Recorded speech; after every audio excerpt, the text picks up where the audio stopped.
O varejo digital nunca sofreu tanto com segurança quanto agora. E para falar deste tema, eu trouxe hoje duas especialistas super especiais, começando com ela, Eliane, da VTEX. Seja muito bem-vinda. Muito obrigada. É um prazer ter você aqui, fica à vontade.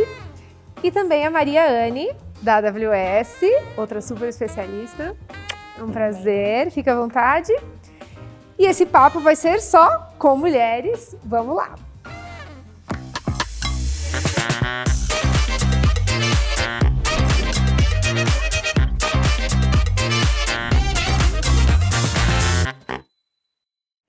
Bom, meninas, então é um prazer receber vocês aqui hoje no nosso talk show. Primeiro eu vou pedir para vocês se apresentarem, para o pessoal de casa que ainda não conhece vocês. Eliane, por favor. É um prazer todo meu, obrigada pelo convite, é uma honra, um prazer estar aqui. Eu sou a Eliane Rodrigues, eu sou CISO na VTEX. Eu tenho 25 anos de carreira em tecnologia, parte em cibersegurança. Eu também trabalho numa ONG chamada ONCE, que é para fomentar mulheres em cibersegurança, orientar, ajudar. E também dou aula de cyber numa faculdade, então vivo bem esse mundo cyber. Muito bom. Anne? Bom, meu nome é Maria Anne, eu estou na AWS já há 7 anos, comecei aqui com arquitetura de soluções, hoje sou especialista em segurança, mas segurança é uma área que eu também já tenho uns bons anos aí de estrada e eu era desenvolvedora e eu me apaixonei por segurança na época que eu era desenvolvedora e desde então eu tenho estudado essa área. Muito bom. Legal, então vamos lá. Bom, Eliane, acho que essa vai para você, né? Em uma pesquisa recente da VTEX, foi apontado que 43% dos ataques aos e-commerces são fraudes de pagamento. E esse é o principal ataque, né? Você percebe isso no dia a dia? Como que você enxerga a diminuição desse risco? Percebo, a gente recebe bastante coisa relacionada a isso. Hoje tem muitos golpes e muitas coisas ligadas à fraude em pagamento. E eu vejo que tem dois lados. Tem o lado da segurança que a gente tem que ter como empresa e que o cliente tem que ter também na empresa, né, dentro de casa. E às vezes, por várias questões, não é um investimento tão alto quanto deveria. Uhum. E também por coisas básicas. Às vezes a gente não faz o básico, e aí eu digo como uma empresa de varejo, né? Não como a plataforma, mas às vezes a empresa de varejo não faz alguma coisa básica ali, não liga um reCAPTCHA, uma coisa mais simples, que vai colocar uma segurança a mais, preocupado com a experiência do cliente, com a hora de fazer o pagamento rápido, às vezes checar se um cartão já foi usado, se é um cartão novo, se está com login, coisas que são simples, mas que ali na hora da compra pode deixar uma experiência não tão simples para o cliente e acaba gerando fraudes que poderiam ser evitadas, na sua maioria ali, de uma forma mais simples. Então, hoje acontece muito por problemas de experiência e talvez, às vezes, até de desconhecimento. A segurança ainda é um assunto novo, né? Apesar da gente ter anos em segurança, as empresas ainda estão aprendendo a lidar. Uhum. E o mundo de fraude está muito sofisticado, né?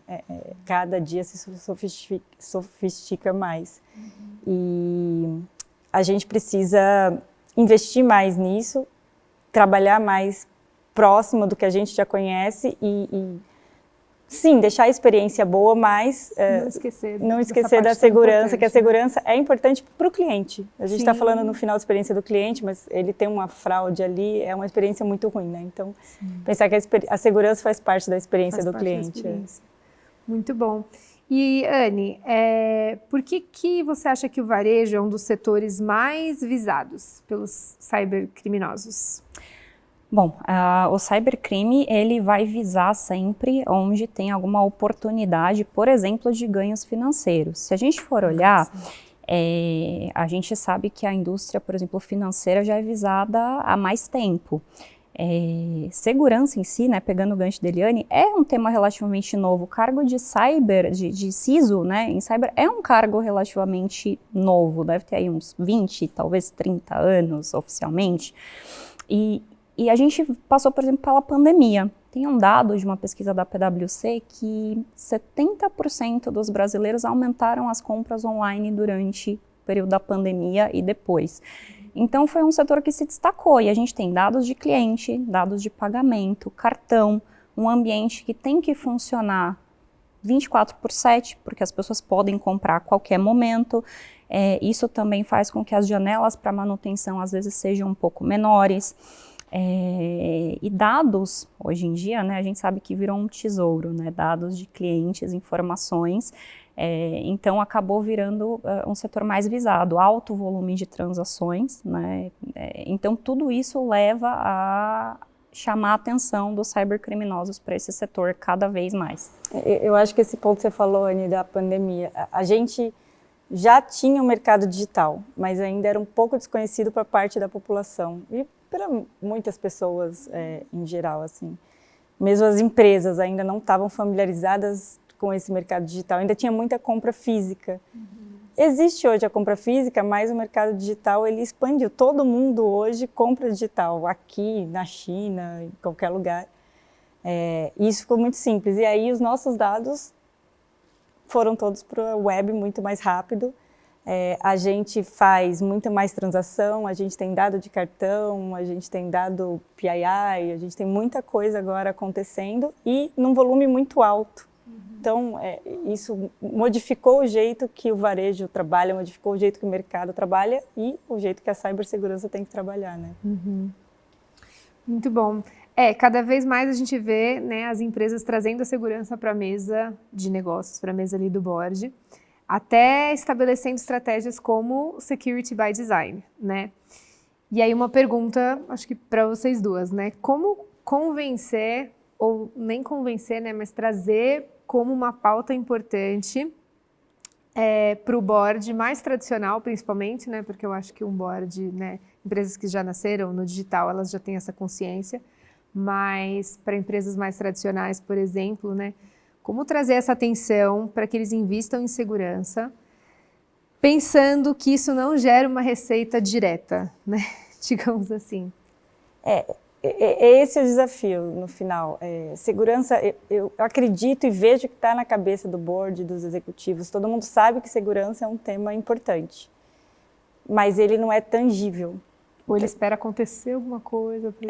Porque você sempre escuta aquela frase, mas nunca aconteceu, nunca teve esse problema. E é muito difícil você levar um problema intangível. E eu acho que esse é o maior desafio da segurança hoje. Há alguns anos já vem trabalhando essa interação. Não adianta só a parte técnica e a gente entender o que tem que fazer. Eu preciso entender do negócio também.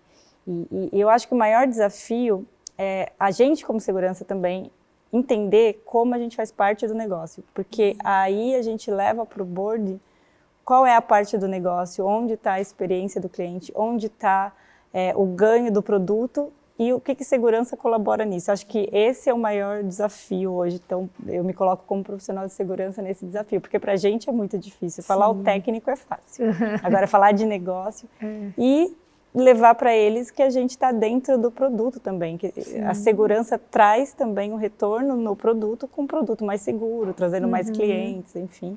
Então, acho que esse é o maior desafio. Que para vocês é óbvio, né? Uma pauta, assim, mais do que óbvia, mas como traduzir isso, né, para o time de negócios?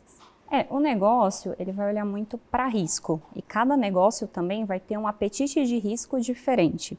Então, assim, às vezes é um negócio novo que ele vai aceitar mais perdas porque ele quer fidelizar um público. E, mais uma vez, eu acho que o papel da segurança é trazer clareza para o negócio dos riscos, que não é fácil, tá? A gente tem uma série de literaturas aí, de métricas, como você acompanhar, por exemplo, KPIs e transformar isso em KRIs, que são os Risk Indicators, né? Não é uma coisa fácil de se fazer, tem aí vários livros e literaturas sobre isso, mas no final do dia a missão é a gente conseguir transformar essas métricas de segurança em informações que ajudem o negócio a entender os riscos que eles estão correndo, o que isso pode significar de perda de reputação de marca, perda financeira, perda porque vai ser uma multa por uma regulamentação. e decidir com clareza qual é o apetite de risco que eles têm, porque quem vai tomar a decisão se quer correr aquele risco ou não é o board, mas para tomar essa decisão eles precisam ter essa clareza dos riscos, né? E aí a missão de segurança é muito tentar traduzir isso, né? O que essa ferramenta protege, qual é o risco que ela cobre, porque o negócio vai falar risco, né? No final do dia, acho que é muito nessa linha. É isso, Ania, é falar de risco, entender o apetite e entender que o negócio, às vezes, não vai ter um apetite muito alto para segurança, mas faz parte da estratégia ali no momento, porque profissional de segurança, a gente sabe o que vai acontecer. E a gente fica naquela, que você falou, para a gente é claro, a gente fica naquela vontade de resolver. Então, eu preciso entender, para conversar com o board, qual o apetite, como eu trabalho dentro daquele apetite, como eu recomendo, como eu faço segurança num nível que é necessário para o negócio naquele momento. Acho que esse é o maior desafio. Muito bom. E aí, seguindo essa pergunta, como vocês diriam, né, como que vocês diriam para medir a efetividade de uma estratégia de segurança no varejo, né? Medir... Você falou um pouco dos KPIs, sim. Eu sei que é uma coisa complexa, mas assim, se você puder dar um pouco do contexto de como fazer esse... Porque eu acho que é muito uma vontade, mas às vezes, né, como? Não são todas as empresas que têm CISOs, por exemplo. Não. Sim. Então... Existem diversos tipos de métricas que podem ser olhadas em segurança. E assim, é difícil você... assim, a segurança é aquilo que você só vê o valor, né, assim, se acontece um evento, um incidente, né, que você vai ver o valor da sua proteção. E segurança é uma coisa que a gente vai construindo em camadas, não existe segurança 100%. Se eu pegar um servidor desconectado da internet por dentro da minha casa, alguém pode entrar, né, e fazer uma invasão e roubar aquele servidor. Então a gente nunca fala, mas a gente cria camadas e barreiras para que cada vez mais a gente dificulte, por exemplo, alguma invasão. E aí entra diversos tipos de controle de acesso, ter uma detecção muito boa. E aí as métricas que a gente tira, por exemplo, pensando em varejo, né, olhando para o lado de fraude, quantas transações fraudulentas eu estou tendo, qual é a minha perda financeira quando eu falo de fraude, quanto eu estou perdendo de dinheiro, até porque vai ajudar o negócio a tomar uma decisão se aquilo é aceitável ou não. E métricas mais técnicas, por exemplo, gestão de patches e vulnerabilidades, quantas vulnerabilidades eu tenho, quantos patches eu apliquei, qual é meu tempo para detectar um incidente, qual é o meu tempo para responder a um incidente ou para detectar se aquilo foi um evento operacional ou um incidente de segurança. Às vezes em segurança a gente fala evento, né, mas é porque não necessariamente foi um ataque, às vezes pode ser até um evento operacional. E aí requer toda uma investigação para entender a causa raiz. Então, quanto tempo eu demoro, quanto eu gasto de recurso, né? Tempo de instabilidade, porque você deixa de fazer uma venda e diretamente você está deixando de ganhar. Aí é mais fácil de enxergar essa perda, né? Você tá deixando. E aí faz parte do papel de vocês também olhar para tudo isso e conseguir trazer essa consciência. Essas medidas, né? São só alguns exemplos, mas existe uma vasta literatura de métricas e acho que um ponto importante de ressaltar é que existem as métricas quantitativas e as métricas qualitativas. Então, também, qual é a percepção da segurança da minha marca para o cliente, né? Eu não sei se eu comentei, mas teve uma pesquisa também da PwC falando que 90% dos brasileiros estão preocupados com a questão de como aquela marca está protegendo os meus dados, né? Para se fidelizar a uma marca. Então, isso também é um ponto importante, essa questão, né, não só quantitativa, né, mas a parte qualitativa. E diversos frameworks, né? Você pode usar os frameworks de segurança mesmo para medir maturidade, para medir a sua resiliência em segurança e ajuda também com o varejo, com os clientes, a entender o quanto a empresa está investindo e está madura em segurança no contexto que existe ali, né? A gente tem ISO 31000 2018, tem o COBIT 5 for Risk, o NIST, o próprio NIST. Então, a gente tem várias frameworks, né, e metodologias que podem ser usadas para fazer esses mapeamentos de risco, com métricas, exemplos de KPIs, KRIs e tudo mais. E quais são os erros mais comuns de varejistas ao implementar uma governança de segurança? O que você diria assim? Olha, Eu acho que, primeiro, quando terceiriza alguma coisa ali na loja, é esperar que a terceirização, né, a parte terceira, seja responsável por tudo, esquecer da responsabilidade compartilhada. Eu acho que esse é um dos principais problemas. E tudo que a gente faz tem uma responsabilidade compartilhada.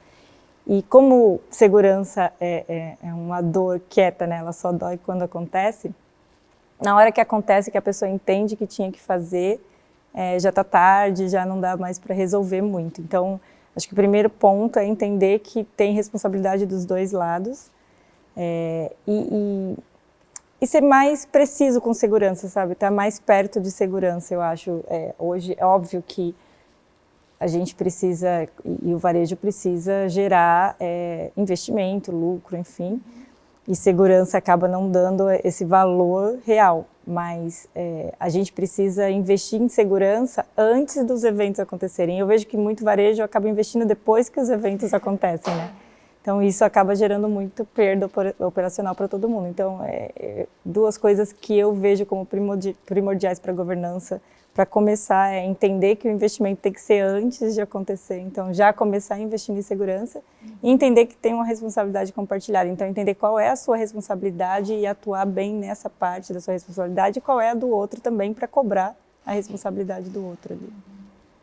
Eu queria pegar o gancho que você falou, porque tem alguns frameworks também que ajudam a calcular a parte de ROI, que é importante, né? Então tem acho que é o ROSE, que é o Return of Security Investments, tem o FAIR também, que é o Factor Analysis of Information Risk. Então isso também ajuda a dar uma percepção de valor maior para a parte de segurança, para você conseguir calcular o retorno que você vai ter em cima daquele investimento de segurança. Também é interessante olhar para esses frameworks que te ajudam a enxergar isso. Eu entendo que a segurança ela não é só pensando no cliente final, né? A gente tem que pensar na segurança também dentro da organização. Como que vocês enxergam isso? Como que é a maturidade de segurança dentro da organização, enfim? Segurança é um assunto que tem que ser comum a todos, e isso é muito difícil ainda de ser entendido, né? As pessoas veem segurança muito... tem uma área de segurança e aquelas pessoas que eu não sei o que fazem, que cuidam da segurança. E não é verdade. Segurança começa no cliente, na sua casa, dentro da empresa, em todas as áreas. Todo mundo tem que ter essa consciência de segurança. Então, dentro de casa, eu acho que dentro da empresa, né? Casa, nossa empresa. Dentro da empresa, a gente tem que ter uma visão e uma consciência que a segurança e a maturidade e essa construção anterior a qualquer coisa acontecer é muito importante para a gente estar pronto e preparado para ter um mercado seguro, para trabalhar, para vender com segurança, para atrair clientes com segurança. Então eu acho que é um desafio isso também. A gente falou do board agora há pouco, mas esse desafio dentro das empresas é muito grande, porque a gente ainda entende que a área de segurança é a única responsável e não é. Então, acho que espalhar a segurança dentro da empresa e começar a atuar a segurança dentro da empresa é o primeiro passo para eu ter segurança no cliente, para o cliente entender que a segurança tem formato dentro daquela empresa e que ele pode confiar, né? O que a Anne estava falando. O cliente tem que saber que o dado dele está seguro. Então, ele tem que entender que a empresa está confiável. Para isso, a empresa tem que ter uma cara de segurança, tem que ter um investimento em segurança, mas tem que ter uma consciência que segurança faz parte do todo ali. Então, acho que esse também, acho não, né? Eu passo na pele. Esse é um grande desafio que a área de segurança enfrenta hoje, de conscientizar, de treinar, de trazer segurança para dentro da empresa como um todo mundo ser parte dessa área de segurança. Eu gosto muito a gente, na AWS a gente tem, né, essa visão e a gente fala, né, que segurança é prioridade e segurança é responsabilidade de todos. E a segurança, e eu fui desenvolvedora, na faculdade você geralmente não tem, pelo menos na minha época, não tinham muitas matérias de segurança ou quase nada. E aí eu entrei para o mundo de desenvolvimento na época e eu não sabia nada de segurança. E eu comecei a gostar de segurança assim, justamente o dia que o departamento de segurança chegou lá, quais são os riscos, o ASP, que o seu projeto está correndo. Eu falei, nossa, eu não sei nada disso. Eu não entendo nada. E aí eu comecei a pesquisar e foi quando eu me interessei. Mas eu acho que aí tem um termo que a gente fala, e é uma apresentação que a gente faz bastante aqui na AWS, que é a de cultura de segurança. Também tem alguns livros como Security Culture, que é muito legal, que fala dessa questão de você criar a cultura de segurança dentro da organização, que é desafiador, porque você mudar ou criar uma cultura é desafiador, mas é importante. Uhum. Muito bom. Uma questão importante no varejo são as datas comemorativas, né? E nesses momentos a questão de segurança ela acaba ficando ainda mais sensível. Como que vocês sugerem, né, se preparar para Black Friday, por exemplo, né? Pensando nesse tema de segurança. Eu acho que tem muitas datas desafiadoras, mas a Black Friday para o varejo é a mais crítica, desafiadora, né? É que todo mundo conhece, né? Tem muitas preparações, então eu acho que o varejo se prepara em vários aspectos de disponibilidade, de garantir a venda ali, enfim, de minimizar os problemas, né, de usar lições aprendidas. Eu vejo que o varejo hoje tem uma estrutura muito forte ali de lições aprendidas, de como lidar, de preparação, de criar um time, né, um war room ali desde o começo. E aí a segurança nessa hora, ela tem dois cenários para mim. Um que a gente fica muito preocupado com o que pode acontecer de ataque, né, de fraude, enfim, ali. E o segundo, de não impactar a disponibilidade também, porque, de certa forma, a gente implanta muito bloqueio, né? A gente acaba sendo conhecido como uma área que bloqueia. Não é verdade, né? A gente sabe, mas acaba sendo isso. Então, é um cuidado duplo. A gente trabalhar para manter, se prevenir e estar preparado e resiliente para qualquer coisa que possa vir a acontecer ali naquele momento e não atrapalhar aquele fluxo de vendas, mas ao mesmo tempo também preparar para não derrubar nada ou para não bloquear nada ou para não causar com alguma proteção nova um problema, porque é uma coisa nova. Então a gente tem que trabalhar em dois cenários nesse momento. Para mim é bem desafiador e gratificante a Black Friday, porque é um momento totalmente diferente do ano, assim, onde você trabalha. Deve aprender várias coisas, né, nesse momento. Muito. Muito bom. Gente, antes da gente continuar, eu vou chamar um quadro agora que se chama IA no Varejo, com o nosso super especialista, Breno Silva, que vai mostrar em uma demonstração como a inteligência artificial se aplica no setor de varejo. É com você, Breno. Obrigado pelo convite mais uma vez, pessoal. Hoje a gente está falando de segurança, então eu trouxe um exemplo que é o mais real possível. Agora nem é uma demonstração. A gente está falando da loja mesmo, da Amazon.com. Dentro da Amazon.com dos Estados Unidos já está disponível uma nova forma dos clientes interagirem com a busca, que em vez de procurar um produto pela barra de pesquisa, eles podem abrir um chatbot e começar a perguntar e interagir até encontrarem o que faz mais sentido para eles. Então vou dar um exemplo aqui em que eu sou um cliente buscando um produto. Esse produto, no caso, eu quero um presente para dar de presente para uma criança. Então eu posso perguntar, por exemplo, me recomende um presente para uma criança de 5 anos. Então, em vez de buscar, por exemplo, brinquedos ou presentes para crianças aqui na barra de pesquisa, eu posso conversar com esse chatbot, ele vai entender minha pergunta, vai buscar os produtos que fazem mais sentido de acordo com essa pergunta e traz aqui para mim, já dentro da própria janela do chatbot, alguns produtos que possam fazer sentido para mim. Além disso, eu ainda posso interagir mais vezes. Eu posso dizer, por exemplo, eu achei esses produtos um pouco caros. Você pode me recomendar algo mais barato? E aí, claro, o chatbot vai entender o histórico, ele vai entender quais os produtos que ele recomendou anteriormente e qual que é o meu pedido para procurar produtos que estão num preço menor daquela média que ele já trouxe para mim. E qual que é o risco que isso traz para o meu negócio? Uma vez que você coloca uma IA generativa para conversar com o seu cliente, você está expondo o seu negócio para pessoas que podem buscar, né, comportamentos nocivos dessa IA. E como isso se conecta com a tecnologia? A gente falando de AWS, a gente tem o nosso principal serviço onde você consegue usar a IA generativa, que seria o Amazon Bedrock, que é um serviço onde você tem vários modelos diferentes, vários grandes modelos de linguagem, você consegue construir seus próprios chatbots, e a gente tem dentro dele as barreiras de proteção.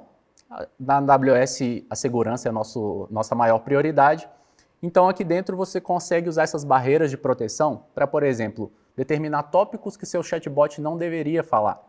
Então, se você está no e-commerce, seu chatbot não deveria falar de investimentos ou falar de política. Então, você pode definir esses guardrails, que é o nome que a gente usa, para assuntos que podem ser falados ou não. Além disso, a gente tem outros tipos de proteções, por exemplo, para ajudar o seu chatbot a não alucinar, onde ele compara a resposta que ele trouxe com os dados que ele utilizou para chegar naquela resposta, para verificar se aquilo faz sentido mesmo. Ou então, eu comentei, né, de bloquear tópicos indesejados, a gente pode filtrar conteúdos nocivos, multimodais, ou seja, imagens e texto também. A gente pode ocultar informações confidenciais, então, além disso, eu posso detectar se tem algum tipo de PII, né, algum tipo de informação sensível, documentos, cartão de crédito dentro daquele chat, tanto na entrada, ou seja, se o meu cliente me informar alguma coisa que eu não deveria usar isso para ir para o meu back-end, mas também que o meu chatbot está respondendo, para evitar qualquer tipo de vazamento de informações. Essas, entre outras tecnologias, você consegue utilizar tudo dentro do Bedrock integrado com seu chatbot de IA. É isso, pessoal. Agora é com vocês. Muito obrigada, Breno. Bom, então agora dando continuidade num tema super relevante que é IA, inteligência artificial, eu queria perguntar para vocês quais novos tipos de fraude a IA está possibilitando no varejo. Acho que esse é um mundo que é novo, mas já está real. A gente vai ver um pouquinho do pilar da IA, né, de prevenção, mas a IA também está sendo usada pelos cybercriminosos. Hoje a gente consegue, com inteligência artificial, criar pessoas que não existem. E aí criar, de repente, uma conta falsa, fazer um onboarding de uma pessoa que não existe, porque as fotos são muito realistas. A gente tem os deepfakes. Com uma foto de uma pessoa, você consegue fazer essa pessoa mexer a boca, falar, né, fazer uma clonagem de voz. Com áudios da internet, com a voz dessa pessoa, você consegue fazer uma clonagem de voz perfeita. Então, existem várias coisas, textos embutidos em imagens, em PDFs, e o jeito que isso é processado, né, ou dependendo, se você não estiver preparado para lidar com essas coisas, você pode ver aí o seu número de fraudes aumentado ou cair em golpes, né? Então é uma coisa que a gente tem que se preparar agora para essa realidade nova que já está acontecendo. Eu acho que esse é um ponto importante, porque é uma realidade, mas é muito novo, né? É uma coisa que a gente está se preparando para um futuro, porque está migrando rapidamente, mas a passos largos.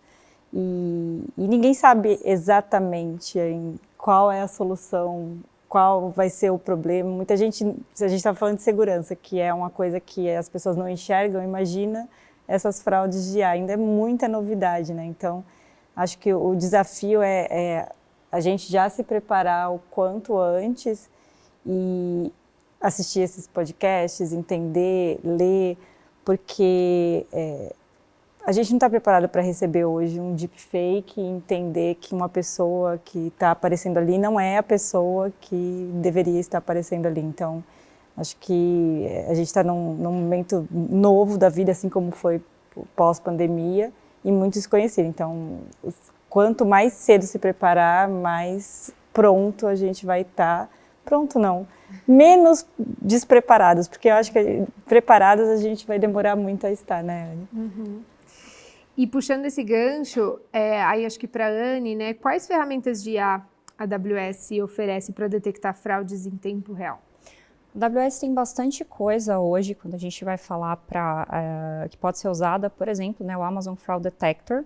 Então, ele consegue detectar ali transações fraudulentas. Você pode ajustar ele, né, tanto para transações fraudulentas quanto para contas falsas, mas ali em real time, né, enquanto está acontecendo. A gente tem o Amazon Personalize, que é de recomendações de compras baseado em perfil de usuário, mas se você conhece o perfil de usuário, você consegue também identificar padrões anormais de comportamento, que aliás, puxando um pouco esse gancho, né, uma das coisas que a gente pode fazer para ajudar a tirar a fricção ali no momento da compra, no momento de Black Friday, é conhecer o perfil do usuário e usar isso ali em real time. E aí, se você quiser fazer coisas mais personalizadas, criar o seu modelo, treinar o seu modelo, você tem o Amazon SageMaker. A gente tem ferramentas em segurança mesmo, como o GuardDuty, que faz toda a parte de detecção de ameaças. Ele tem uma inteligência que é até alimentada pelos próprios sistemas, né, que a AWS e a Amazon têm, porque a AWS e a Amazon, vocês podem pesquisar isso, né, tem as nossas tentativas também, né, de fraude, e a gente tem um sistema chamado MedPot, que até saiu várias reportagens recentemente, tem vários posts no LinkedIn, e a gente tem o que a gente chama de honeypot, né, para enganar ali os criminosos. Então essa inteligência que a gente coleta quando alguém tenta acessar isso, a gente alimenta os sistemas e os nossos serviços, como o AF, como o GuardDuty. Então a gente tem essa inteligência para detectar diversos tipos de ameaça. Então esses são alguns, e na parte de IA, né, a gente tem também o Amazon Bedrock, que você consegue usar diversos modelos de mercado, e aí você também pode usar isso, né, não só para fazer casos de uso de IA generativa, mas, enfim, criar modelos aí que vão se adaptar ao seu caso de uso de negócio para melhorar a sua inteligência para combater as possíveis fraudes de IA. É bastante coisa, nem falei tudo ainda, mas é só para ter um gostinho. Muito bom. Bom, a gente está quase finalizando. Eu tenho uma pergunta aqui sobre cenários futuros, né, de ameaça com IA que mais preocupam os especialistas. Vocês conseguem enxergar algumas tendências preocupantes assim no curto e no médio prazo? Olha, eu acho que a IA é muito nova, então eu vejo que os ataques que têm acontecido, eles são muito preocupantes, porque a gente usa deepfake, tem envenenamento da IA, que a IA vai agir de uma forma que ela não deveria agir e a gente não está preparado. Eu vejo que todos esses novos ataques são preocupantes, e eu acho que a maior preocupação é até onde o cybercrime vai com essa IA. Eu acho que o que mais preocupa é estar desenvolvendo para a gente está aqui, a Anne trouxe várias ferramentas, mas eles também estão usando e desenvolvendo muita coisa a partir da IA, né? Então, acho que a maior preocupação é a gente entender comportamento, entender como as pessoas agem, enfim, como é o comportamento de compra delas ali, para tentar se proteger um pouco mais, porque a gente já não vai poder confiar no que está vendo, no que está ouvindo. Então, acho que essa é a maior preocupação que o varejo e que as empresas em geral têm. Eu acho que a gente vai muito nessa linha, a gente tem que estar entendendo muito, e é lógico que a IA, inclusive, vai ser usada para tentar prever padrões de comportamento humano, mas eu acho que uma coisa importante a gente tem, inclusive agora, regulamentações novas sobre IA responsável, tem a IA Act, né, da União Europeia, que é do ano passado. A gente tem essa questão da transparência da IA, e aí, por exemplo, aqui na AWS a gente tem, eu comentei do Amazon Bedrock, uma coisa acho que super importante além de você conseguir usar vários modelos de mercado nele, ele tem uma série de guardrails para que você consiga, né, a Eliane falou da parte de envenenamento de modelo, de vieses, então assim, tudo isso você consegue não só colocar filtros ali para que o seu modelo não fale determinadas palavras que tenham violência, filtro de conteúdo, filtro de relevância, filtro de assuntos proibidos, por exemplo, não quero que coloque política ou algum assunto polêmico no meio, mas também fazer a parte que a gente chama de grounding, né, que é a ancoragem, ou seja, ancorar isso em dados ali do mundo real, e trabalhar essa parte de viés do modelo. Isso tudo entra na parte de IA responsável. A AWS ela tem um comprometimento muito grande com essa parte de IA responsável e transparência da IA. Isso envolve muito a parte de segurança. E agora no Reinvent, de 2024, né, saíram 2 atualizações. A primeira é uma parte de você também poder usar esses filtros para imagem, que é o que eles chamaram de multimodal, a partir de detecção de toxicidade multimodal. E saiu também uma parte nova de Automated Reasoning, que é você usar a parte de lógica e matemática para ancorar aquela resposta daquele modelo e dizer que aquela resposta está correta. Né? Então, você usar, né, um modelo para validar o próprio modelo. Então, e aí, ressaltando que eu acho que o nosso comprometimento com a IA responsável e ajudar, né, a você conseguir ter casos de uso que vão evitar que as pessoas usem a IA para o mal, porque você pode usar um prompt de inteligência artificial para tentar ir lá e criar um malware, por exemplo. Cria um script para mim e vocês digitando e pedindo coisas.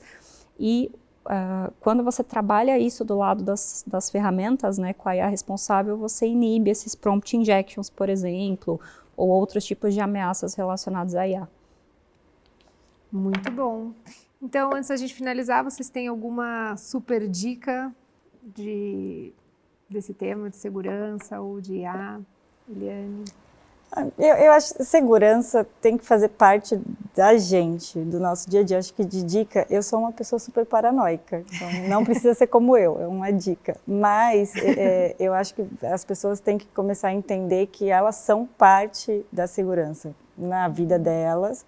Então, desde o celular, que se ela levar ali todos os aplicativos de banco, sem duplo fator de autenticação, perdeu o celular, perdeu a vida. Então, tem que entender que está na sua vida em casa e isso tem que ir para dentro da empresa e para tudo que você faz. Então, entender minimamente ali o seu papel na sociedade, o seu papel na empresa, mediante a segurança da informação.